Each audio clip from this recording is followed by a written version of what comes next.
What's up, everyone? It's Carrie, aka Nerdygirlcreates. Welcome back to my channel. Happy New Year, it's 2023, but before we get into the new year and all the new manga we can read, it's time to recap. Yes, we're going to look at my top 5 new manga series that I have been enjoying from 2022. But first, I shall remind you, do not forget to like, share, and subscribe. We are getting really close to 600. Hopefully by the end of this year, we'll finally cross that $1,000. That would be nice too. 1,000 subscriber mark. Yeah, I'm having a day. You probably noticed, like, my hair is not cooperating with me. I took off last week just to get some much needed rest between switching jobs and my crazy schedule. Did make a couple live stream appearances, but I thought, let's just chill for now. So hopefully, we'll get back on track. That's one of my goals. So let's get into some of my top 5 manga series. I want to start with, none of these are in any particular order. I'm not ranking them from least favorite to best. It's just random. It's not everything I enjoyed, but I really wanted to just get it down to that top 5, like, brand new series. Not series I have been reading, series I have not read before that might have been around, or new series that were introduced this year that I just find to be really interesting. So the first one we are going to talk about is one I have already reviewed on this channel, and that would be Go-Go Loser Rangers. Now, if you don't know what this series is about, it's from the creator of Quintessential Quintuplets, another series I have been reading. And it focuses on, like, a Power Rangers type group of warriors. They are, you know, called the Dragon Keepers. And just like the Power Rangers, you got a Red Ranger, a Blue Ranger, a Yellow Ranger, a Pink Ranger, a Green Ranger. The difference is, they kind of both all have their own facilities, so each ranger has facilities and then they have trainees underneath them. It's kind of like complex. But that's not the main point of the story. The main point of the story is the rangers are not the good guys.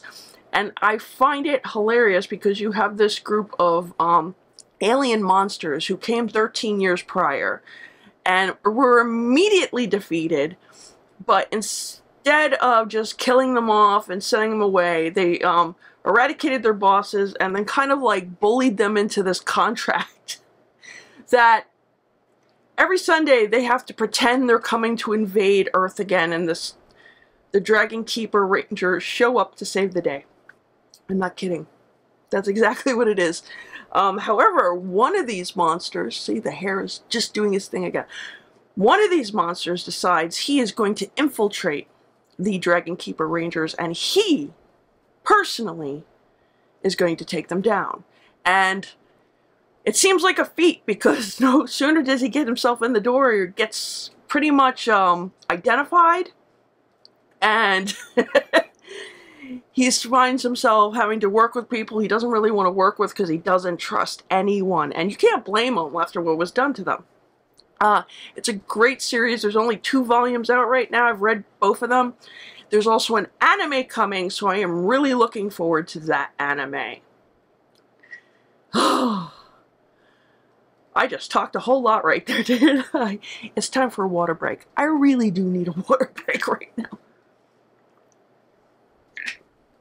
So yeah, Go-Go Loser Rangers, I believe it's from Kodansha. From the creator of Quintessential Quintuplets. There's a very different type of story from that. But yeah, especially if you're like a Power Ranger fan, or maybe you weren't a Power Ranger fan, you might even enjoy this more. I do like the suits are designed much differently. They kind of stand apart from one another, and then you have the trainees who seem to be far more uniformed in style. The monsters have a very basic design. It's nothing like really over the top, but like each one of them seems to have a really unique ability. Yeah, so I recommend Go-Go Loser Rangers. That's a brand new series I've gotten into. Now, this next one came as a recommendation from my friend Nick, aka Heartless Weeb. You know him from Otaku Tuesdays. He's got his own channel. He's funny, he's hilarious. And he likes his rom-coms, okay? I've been trying to get into more rom-coms after Wotakai, Love is Hard for Otaku. I've been looking for more, especially adult-orient. And when I say adult-orient, I meant not stories set in high school. Because there's a lot of that. So he had recommended me this series, and I've already read the first 6 volumes. I have to collect the rest of them, but Sweat and Soap is a lot of fun. You've got a very good-looking guy who happens to be the head, like, designer for this soap company, and he's got this incredible sense of smell. And there's this really awkward girl who has this problem with sweating. Hence the title. She's so very self-conscious. She spends most of the day on her breaks, you know, cleaning herself up in the bathroom secretly. She was bullied a lot as a kid. She works as an accountant, but she loves the product because the product seems to be the one thing that really masks her smell. Well, one day she's taking a look at the new line of soaps that are coming out, and this guy comes along and he smells her, but to her surprise, he's not turned off by it. He's actually infatuated with it. So he convinces her to help him with the new product line, and things take off there. It's very cute. It's very wholesome. You know, it does a lot of, like, very realistic relationship stuff. Like, there's the whole trying to get to know each other, what makes you comfortable, what doesn't make you comfortable. Like, how serious is one in the relationship, and how far can he push the other one in the relationship. You know, there's the talk about moving in, there's, you know, and then, of course, everybody starts with the really serious talk of marriage, and then you've got 2 characters who are kind of, like, dealing with that idea in 2 different ways. But, yeah, it's really sweet. These people look very different from one another, but they do a really good job of kind of just coming together and balancing each other out. And it's really nice to see, and there's a lot of funny moments, a lot of relatable moments. So yeah, that is Sweat and Soap. There's 11 volumes in total. I've read, like, the first 6. I'm going to get the rest. I was thinking about getting the second box set, because the first box set is out, and that's how I got it. But it's not till March, and I don't know if I can wait. That's how enjoyable this story is. I don't know if I can wait till March. But yeah, that is Sweat and Soap. I do recommend that. Now, my number 3 pick is something, it kind of more came, I think it came out more on the tail end of 2021, but I think it really started to take off in 2022, but I could be wrong about that. But this series, if you saw me on Comics Elite, it was my number 2 favorite comic of the year. So I kind of combined manga and comic titles into one group. And it is just a lot of fun. Because again, you're dealing with an adult character. Somebody who's in their 30s. You're not dealing again with a teenager, maybe a young 20-something-year-old trying to figure out the world. But he's very awkward, and he's in a spot where he didn't see himself, which happens to a lot of us. I mean, myself included. I did not see where I would be in my life. I thought I'd be in a completely different place, but you know, sometimes you can't control things, and that's what happened to him. What am I talking about as I ramble on like crazy? I'm talking about Kaiju number 8. I love this series. The main character, he had dreams of becoming a Kaiju hunter because he lives in a Japan where they're constantly under the threat of Kaiju. And him and a childhood friend promised that they would both become hunters. Well, she did. He unfortunately became cleanup crew. And you just see him kind of like seeing things from the bottom there, slopping up all the guts of these slain Kaiju, and kind of dreaming that, you know, maybe he still has a chance, but everybody else looks at him as an old man and thinking, just give up already, dude. And it's just kind of like, no, I really want to do this. I really, really want to go there. And on, you know, fate have it, he ends up accidentally making contact with a Kaiju that gives him the abilities and powers of Kaiju, but he's still in control of his mind. So he can turn into a Kaiju, he can save the day, but he's also got to be cautious because the same people he works for are going to be hunting him. So he can't let anybody know he's a Kaiju now because he'll automatically get exterminated. but at the same time, he can't help himself but try to save people. It's I like these type of heroes, like the guy who everybody doubted could never make it to the top and finds himself finally with everything he wants, but it's not going as great as he would plan. He's saving the day, but he's also now viewed as the enemy. So, Kaiju number 8, I highly recommend it. It's Viz. I believe it's still even on the Shonen Jump app. I got up to volume 4 physically, but I've been also reading it on the app. Always check out the Shonen Jump app. Now, before we get into the next one, I want to talk about manga deals. If you're looking for a great deal on manga, may I suggest checking out Takara Cafe. Takara Cafe's got a whole bunch of great manga deals. Plus, they have sometimes out-of-print volumes you might be looking for. So it's a great place to go and look. They've been getting box sets. They've been getting in some One Piece box sets. I know a lot of people have been looking for those. So I would check out Takara Cafe. I'm going to put the link here. And I'm also going to put my coupon code for 5% off. So check them out. Now back to the list. We talked about the 5, 4, and 3. Now it's time to talk about 2. Am I at the right place? I don't know. But, okay, so we've talked about Go-Go Loser Rangers, we talked about Sweat and Soap, and we talked about Kaiju number 8. Let's get back into something a little more romantic. Something, when it was proposed to me to talk about, try to read for a group, I was kind of like, it's not my type of thing. I'm not really into those gushy romances, but this one is off to a good start. I really enjoyed it, and I know there's light novels. I'm not really big on light novels, so I haven't really bought them. There is a live-action series, I believe, coming out, or movie, I'm not sure. But this is called My Happy Marriage. Now, it's set in kind of like, I don't know, kind of like on that end of the samurai era in Japan. And you have this girl who's from a very well-respected family, but she's kind of treated like crap because her mother was the woman her father was forced to marry, and he really wanted to marry this other woman. And when the mother finally, like, dies, and the girl, I think she's like 4 or 5, I could be wrong, her father finally marries the woman he truly loves, but he allows this woman to treat his daughter like crap, and then they have a daughter, and she's put up on this pedestal, and she's the greatest thing. She's treated more like a servant. It's like a Cinderella type thing going on here. Well, one day, this boy who she's been really close with finds out that he's been invited to the family to talk about a marriage proposal. She's hoping it's with her, but she highly doubts it because she knows that the family hates her.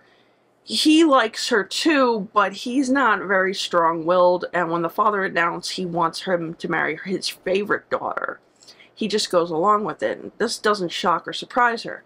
But then they announce that she is going to be marrying a man who she's heard things about being very nasty. He's turned down several engagements and humiliated girls, allegedly. And they know they're sending her to her doom because once she leaves the house, she can never come back, even if the marriage fails.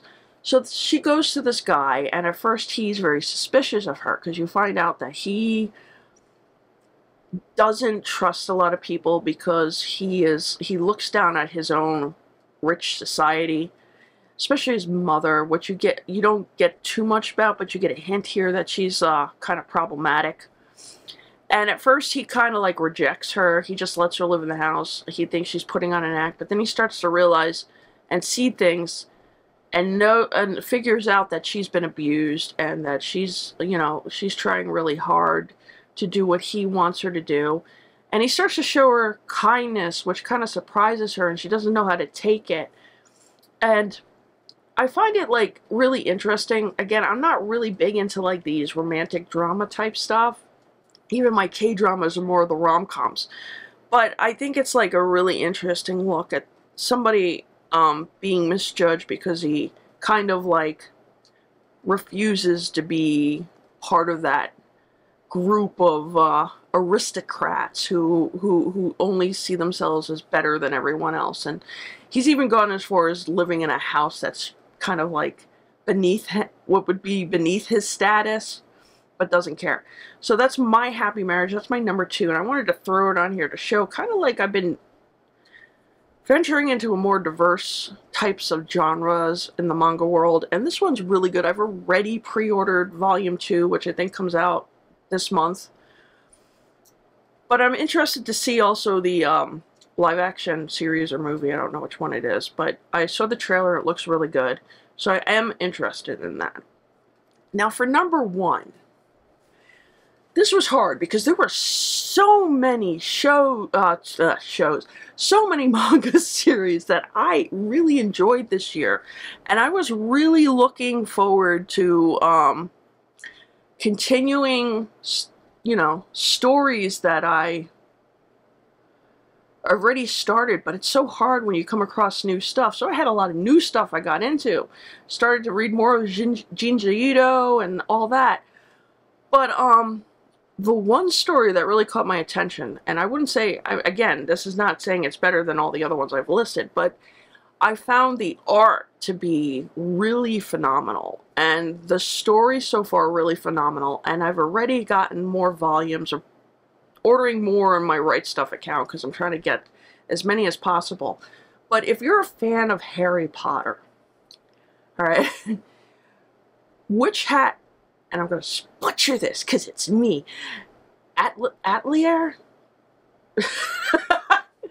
Yeah, Witch Hat Atelier is the story of a girl who accidentally uses forbidden magic, and instead of getting punished or like thrown away, she is recruited by this male witch or sorcerer, and he brings her to the School of Magic. But unlike Hogwarts, this is set more in a fantasy world that's kind of more like medieval. She's there to, you know, learn about these powers she's unlocked. He wants to help her, but he also wants to protect her from everything that's happening outside. There's a lot of kids who don't like the fact she's there because they, you know, earn their spot, and she suddenly just happened to do something and get put in that school. She feels a little bit like an outsider, but she starts to slowly bond with people.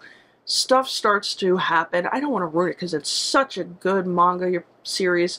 You probably saw my review on it here.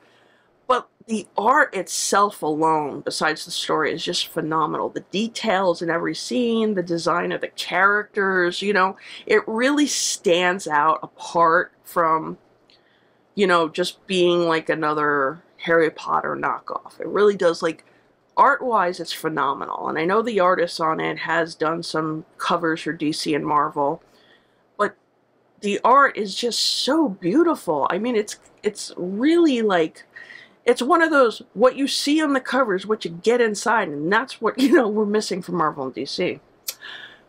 But yes, Witch Hat Atelier, it's me.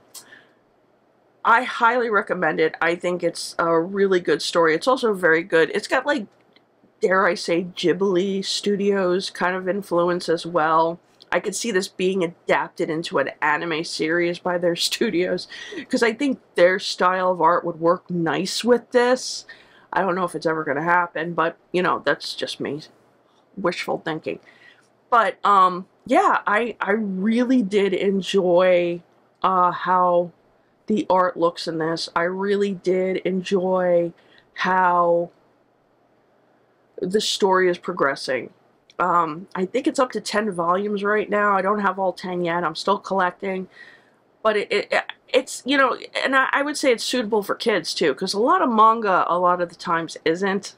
That's why I always try to tell you when I do my reviews if it is or isn't. But I think it is. I think it really,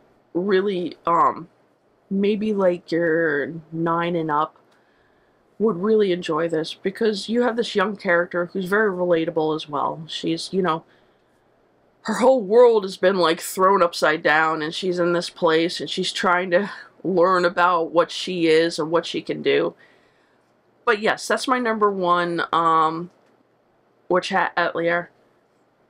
tell me, what did you enjoy in 2022? Do you want me to do another list of maybe manhwa I enjoyed, which would be a very short list, I'm not going to lie to you.